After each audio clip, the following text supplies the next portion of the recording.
ask that you would just be here with us today. We ask, Lord, that your Holy Spirit would lead and guide us. We pray for your word to do what it is set out to do, and that is to change us to be more like you. Lord, that we might have joy and that you might have glory. We're just praying, Lord, for this service in your holy name. Amen.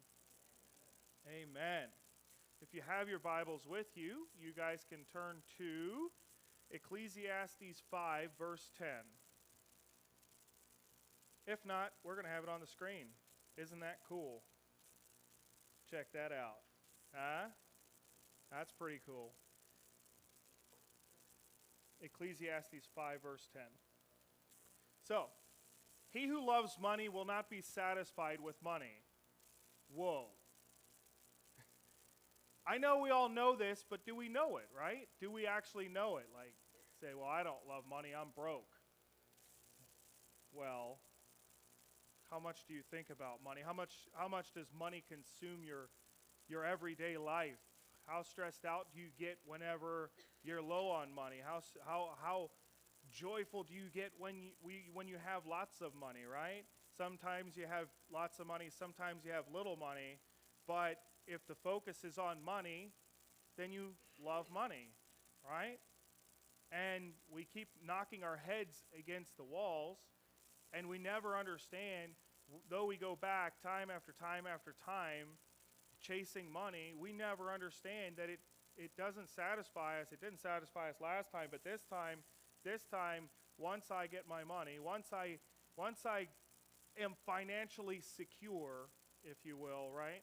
Once I have my financial freedom, then I will be happy and satisfied. But this says, yeah, no, you're not going to be. You're just not. It's not going to happen, right?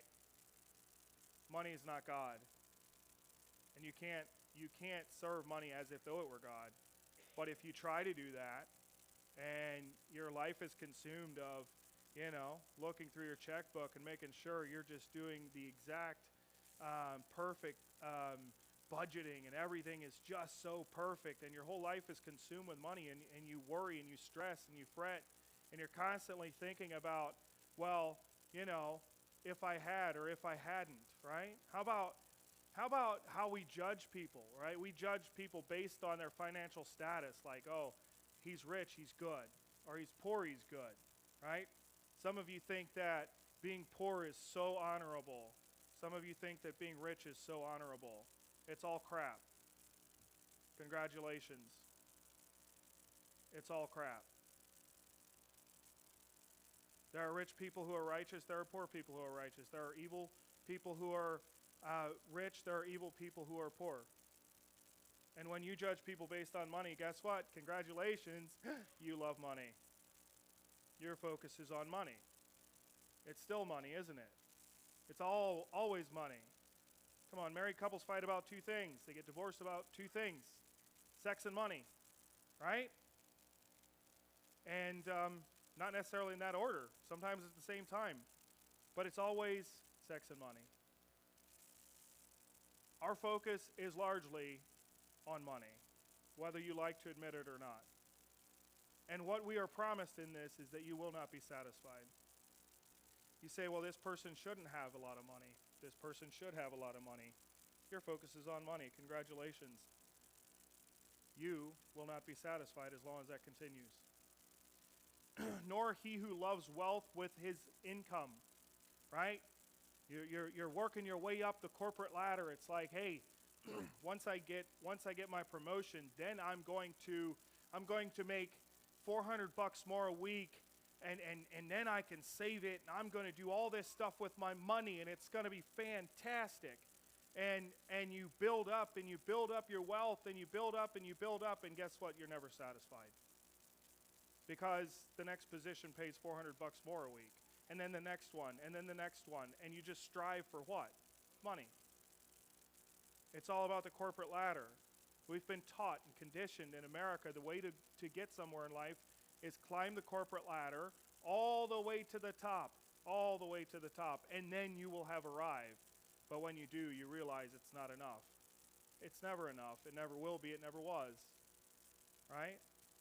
Because He who loves money will not be satisfied. Now, are there people with lots of money that are satisfied? Sure. Are there people with little money that are satisfied? Sure. But the large majority of us are not satisfied. And I don't care where you fall on the spectrum, you're not satisfied.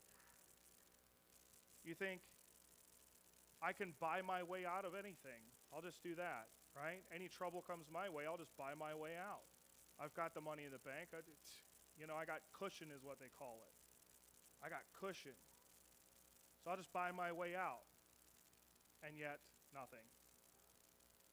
And yet, nothing. You can't focus on money, friends, and on God at the same time. You can't. Money's necessary, right? But who's your provider? Your bank account or God? Somebody is. Huh? Are you the provider? Are you the one that decides what financial freedom really looks like? So, he says, he who loves wealth with his income, this also is vanity. When goods increase, right? They increase who eat them. And what advantage has their owner but to see them with his eyes? He says, look, you're going to make all of this money and you're going to have all of these great things. And the only blessing coming out of it is you get to watch all your friends enjoy it, right? While you suffer because your focus is on money. So congratulations, you made it, you're rich, and now you can't enjoy your money because, well, you're too busy making more, and you watch as all your friends consume your money. Anybody watch Billy Madison? Huh? Yeah, the dad's out there making all the money, and Billy and his buddies are out there by the pool waiting for Nudie Magazine Day and drinking cervezas, right? And they're just living it up, spending all daddy's money, but daddy's so focused on making more money, hey, he never gets to enjoy it. And his whole point is, look, you're going to make it all the way to the top, and then what? You get to watch your friends spend it. You get to watch your family blow it, right? And when you have money, can you trust your friends? Can't trust your friends, right? Anybody with any common sense does not lead with, hey, I'm rich, want to be my friend, right? I would love to be, I'd love for you to be my friend. I have money. I mean, a lot of people do use their money to gain friends, to gain a spouse, right? We use money to gain anything in life. It's like, hey, look at me. You know, I got this bank account. I have security, ladies, right? Not that any of you ladies would ever fall for that, because that's not what happens, right? That would never happen, because your focus is not on money, right? No? Sarcasm? Little? Okay, cool. He drives a truck. Anyway. That was a cheap shot. All right. When your goods increase, they increase who eat them. And what advantage has their owner but to see them with his eyes? Sweet is the sleep of a laborer, whether he eats little or much, but the full stomach of the rich will not let him sleep, right? So what's it saying, right? There's satisfaction that comes with a hard day of work. It doesn't say, it says with little or with much. Ooh, it moves. It's alive. We're on a helicopter ride, folks. It says sweet is the sleep of the laborer, right? Whether he eats little or much. What's it saying? The laborer might be eating much, the laborer might be eating little. The laborer might be doing well financially, he might not be doing well financially. However, right, sweet is the sleep of a laborer. Sweet is the sleep of someone that works hard. We have a motto, it's called work hard, play hard. Some of you only want to play, some of you only want to work. But if you want a good balanced life, you got to do both, right? Stop pinching Miriam. We all know which side she falls on. Poor Miriam. Yeah, some of us only want to work, some of us only want to play. But the truth is, we work hard and play hard. That's the way life is, right? That's a healthy life. But if you only work, if that's all you do, and you never have any fun, what are the chances your focus is just on money? It's all about building up to something, right? It's all about proving something to someone. How is that worshiping God? It says, but the full stomach of the rich man will not let him sleep. So, what does this mean? The full stomach of a rich man will not let him sleep. In this case, being rich means one who pursues money. And the stomach is talking about appetite. If your appetite is chasing things that cannot fulfill you, and we do a lot of that, we chase money, we chase security, we chase popularity, we chase, well, whatever it might be, relationships and security in relationships. We're constantly chasing. We have an appetite for everything except for what is actually fulfilling in our life. And as long as you have an appetite for things that you have perverted, that you've taken and twisted and turned into something it shouldn't be, made it a god, as long as that your appetite is that, right, you're not going to get good sleep. You're not going to get good sleep.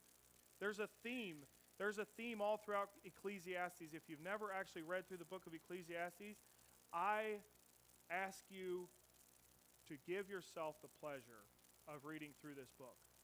It will change your life. It is the most depressing and most freeing book you'll ever read. It is absolutely downright depressing. And let's not forget who wrote it. King Solomon, right? King Solomon is known to be the wisest man ever to walk this earth, also the richest man. Okay? So if you think, well, Paul, you don't know what you're talking about. I've made all this money in life. Yeah, he's kind of made more. Yep, you are chump change compared to what Solomon has made and what Solomon has done. Right? Solomon is not saying riches are evil. He was rich. Solomon is not saying money is evil. He had all the money in the world. He was also the wisest man ever to walk the earth. And what he understands, the theme of Ecclesiastes is simple. It's eat, drink, and be merry. Work hard, play hard. That is the theme in the entire book. He says, I have explored everything, right? He has drank crazy amounts of wine. He has had all the friends in the world. He has done everything that could be done on the face of the earth. Literally. He has done everything. And at the end of all of it, his summary is Ecclesiastes. This is a book that is believed that he wrote before he passed away. He led a life that, we know him because he had, how many wives? 700? I think 1,000 wives and 600 concubines, or vice versa, one or the other. Right. Which I do not understand. I'm married to one. I do not get it. I do not get it. But Solomon decided it was a good idea to figure this out. And he did. He had more women than all of us ever will, hopefully. Anyway, he had experienced all the exploits. He had done everything, made all the money. He was the most powerful man in the world, without a doubt. And at the end of his life, he writes Ecclesiastes, and I want you to read it, understanding this was after the wisest, richest man. After he gets to a late stage in his life, he writes this book, and he gives us some serious wisdom. I told you we fight about sex and we fight about money. Solomon wrote about money and sex. Why? Because that's what we fight about. He wrote Song of Solomon's, and he wrote Ecclesiastes. And he debunks all the myths. He debunks all this crap that we truly believe about sex and money. And he gives us an absolute beautiful picture of what it is like to do it right. You know how he knows? Because he did it wrong. He did it wrong and he learned from it. And he understood it. He had a deep, wise understanding of it. But the theme continues throughout. There's this appetite for chasing after things that we really, really, really want so bad, and they become our gods. And next thing you know, we find ourselves discontent, and we never find that contentment because we continue to chase. It says, there is a grievous evil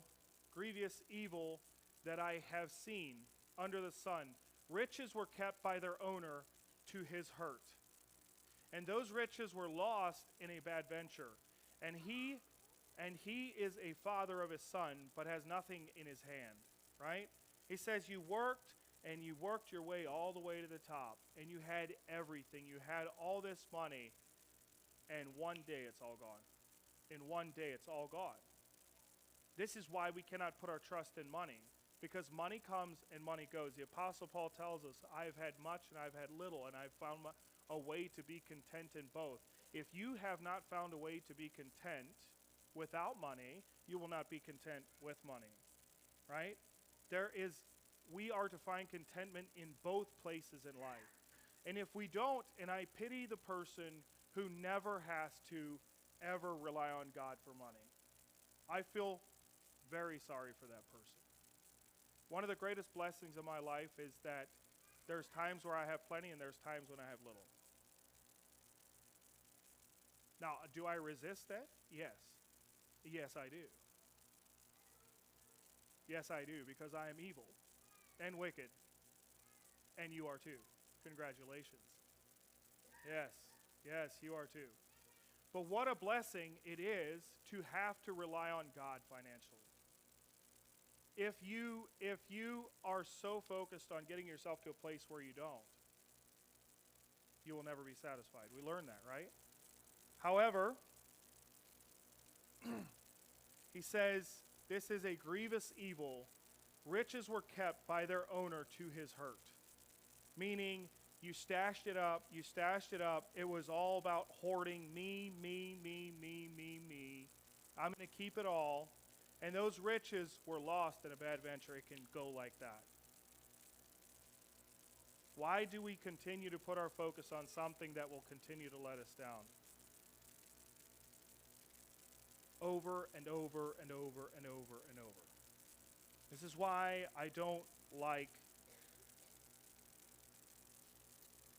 Lord help me, the Christian financial gurus, right? Great, they have some great points, but all they're doing is putting your focus on money. You got to be careful about it. Yeah, no, it all sounds well. Save and get out of debt and make sure you do this and this and this and this and that. Your focus is on money. It's not on God. Right? It's not on God. So,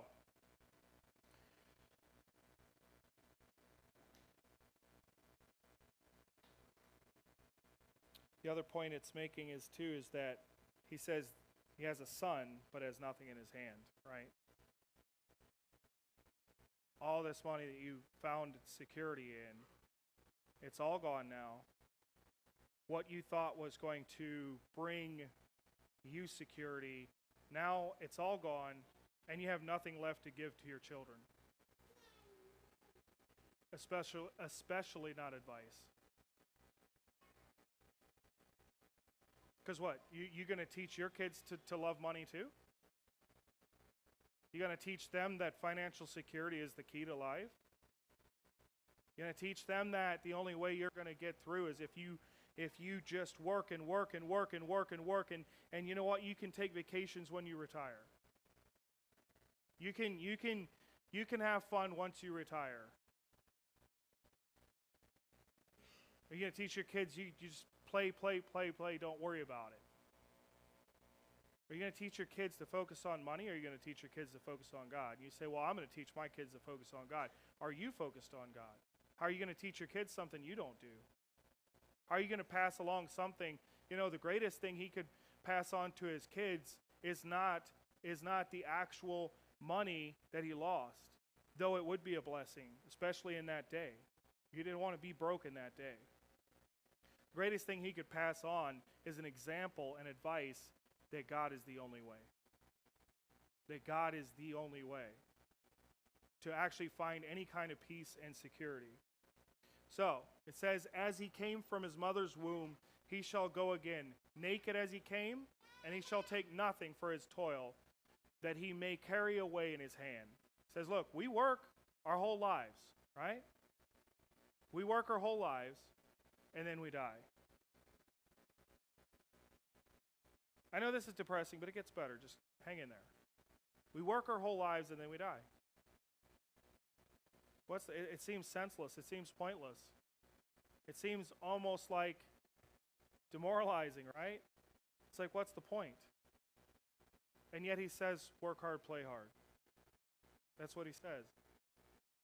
Naked as he came, and he shall take nothing for his toil, that he may carry away in his hand. This also is a grievous evil. Just as he came, so shall he go. And what gain is there to him who toils for the wind?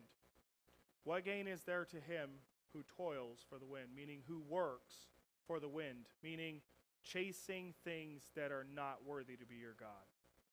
Chasing money, right? Chasing anything that you put in the place of God. Those relationships, it's basically, you get it, right? Chasing, and you've had that feeling where it's like you're just grasping for one more. You're just grasping for, if I could just get a hold of a little bit more money, then I would have peace. If I could just reach this person.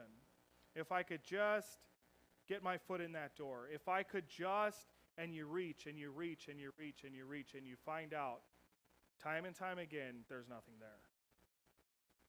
It's like a dog chasing a car. They catch up with the car and what? And what? There's nothing there to do. I mean, you take a leak on the tire, right? Is that what your plan is? Once you catch the car? Is that what your plan is? You're going to catch the car and then you're going to take a leak on the tire? Because that's what a dog would do. Really? You get there and it's like, okay, the car stopped. What? This sucks. This really sucks. Kind of lost its meaning. So my dog, that one, bless his heart, had we went outside a few weeks ago at night, and there was a possum on our grill, which we thanked God for and fired up the grill. We didn't actually, but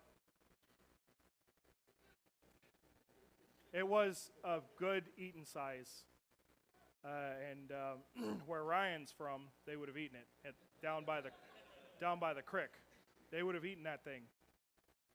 So, I pushed the possum off the grill. I'm like, come on, that's not very sanitary. And the possum is very slow, right? So it just like waddles off, and Ravi the entire time is looking at this possum like just intently looking at it, not growling, not doing anything. The possum takes off, and Ravi takes off after it. And instead of trying to kill it like Jake's stupid dog would, right? Devour it, kill it, Ravi tries to become its friend. And I'm not kidding about it. He starts sniffing like, hey buddy, where are you going? Please come back. Let's be friends. We could make this work out. I'm really lonely here, and they feed me and I lay here. And he's like, please come back. But the possum, he waddled on and waddled off, and I don't think they've been hanging out, but pray for Ravi. He's lonely. But I thought about that, and I thought, man, he gets it, right? Right? We can stack up the possums, right? We can stack up the possums and act like dogs. We could make friends with the possum and have a friend forever, right? What do you want, a pile of dead possums or a beautiful, ugly friend? Anyway, he does hate horses really bad, so he's not that great. It's the combination. Yeah, he really does. Now yeah, no, he's not very smart when it comes. The anger takes over, and it's yeah.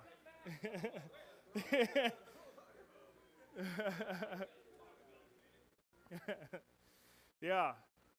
So he says, as he came from his mother's womb, shall he go again. Naked he as he came, and shall take nothing for his toil that he may carry away in his hand. This also is a grievous evil. Just as he came, so shall he go. And what gain is there to him who toils for the wind? Moreover, all his days he eats in darkness, in much vexation, and sickness and anger. What's it saying? He says, all you do is work, work, and work, and you never enjoy any of it. You strive for so much, you're constantly grabbing for things in life that are not reachable or attainable in a sense of peace and joy. And all you end up doing is sitting in the darkness in much vexation and sickness and anger. Listen, to some of you, the worst thing that could happen is you catch what you're after. The worst thing that could happen is that you actually become rich because you're chasing riches. That's like the worst thing that could happen to some of you. The worst thing that could happen is that the car stops and you actually catch it. Right? That would be devastating for you. Because you chase and you chase and you chase and you enjoy nothing in life. There is no joy. With the sun shining today, yesterday, it's just been so beautiful, hasn't it? It's inspired me to head into this summer with joy. It's inspired me to enjoy this summer. The summer lays before us. It's developing, it's happening right in front of our eyes. And we have an opportunity to chase this summer, or we have an opportunity to enjoy this summer. I've spent too many summers chasing things that really don't matter. I want a summer that's going to be filled with joy, family, love, and really good food. Right? God bless people who can cook. And Cornell's efforts in helping prayer. You need to do it this way. Get out of the kitchen. It's called pho. He told me about that. Anyway. But this is what happens, right? How often have you really thoroughly enjoyed someone while you're in the middle of chasing financial security? How can you enjoy your family? How can you enjoy the loved ones around you when all you're doing is trying to make sure everything is so tip-top in your finances? Am I wrong or something, or why are you all looking at me like this? Huh? When's the last time you've really enjoyed a friend? When's the last time you've really just sat down and enjoyed the presence of someone else? Or really enjoyed some food? It's sad that the dog is the only thing that's brought you joy recently. He's your homie. Yeah, well, he did find his possum. He did find it. Congratulations, Robbie. So anyway, moving on. Did you notice I have different backgrounds for all these? Huh? I thought it was kind of cool. Anyway, it's probably not important. It's probably not that big of a deal, but it's kind of cool, and it's moving. They all move, yeah. Yeah, I'll reconsider this, because it is kind of messing with me. It says, behold, what I have seen to be good and fitting is to eat and drink and find enjoyment in all toil with which one toils under the sun, the few days of his life that God has given him, for this is his lot. You see this, folks? He says, what I have seen, who has seen? The most wise man ever to walk this earth and the richest man to ever walk this earth. He says, what I have seen to be good and fitting is to eat and drink and find enjoyment in all the toil with which one toils under the sun. He says, enjoy your job and enjoy your friends and enjoy some good food. Because you know what? That's what you get. And some of you are resisting this because you're thinking, but you're off your rocker because, You got to make money though, right? I mean, you got to try. You got to at least have security. How are you going to figure that out on your own when you don't even know what tomorrow is going to bring?